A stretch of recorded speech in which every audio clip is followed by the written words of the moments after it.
শিখেছো তাই না? আরে রাজু ভাই চুল্লু, এবার তুমি মন ভরে চুল্লু খাও। এখন আর আমি কোথায় চুল্লু পাবো? চম্পা চলে গেছে। আমাদের ফলগুলো অনেক ভালো এবং সুস্বাদু, এই যে দেখেন। দাঁড়ান, আমি আপনাদের ভালোটা দেখাচ্ছি। এই নাও ধরো, এটা দেখো। হ্যাঁ এটা দেখেন। আরে এটাও তো পচা। শুনেন, এখন আমি আপনাদের খুব তাজা এবং ভালো ফল দেখাবো। এগুলো আমরা কাল স্টকে রেখে দিছি, এর জন্য হয়তো নষ্ট হয়ে গেছে, কিন্তু আমাদের ফল অনেক ভালো এবং দুর্দান্ত মিষ্টি। চলেন একটি ফল আমি গাছ থেকে পেড়ে খেয়ে তারপর আপনাদের দেখাবো। আস্তে ধীরে কাটো।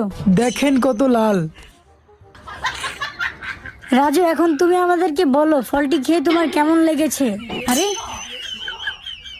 আপনি যদি একজন ভালো মনের মানুষ হয়ে থাকেন, আমার ভিডিওতে একটি লাইক এবং আমার চ্যানেলটিকে সাবস্ক্রাইব করে দিন এবং কমেন্টে বলে যান আপনি কোন দেশ থেকে ভিডিওটি দেখছেন।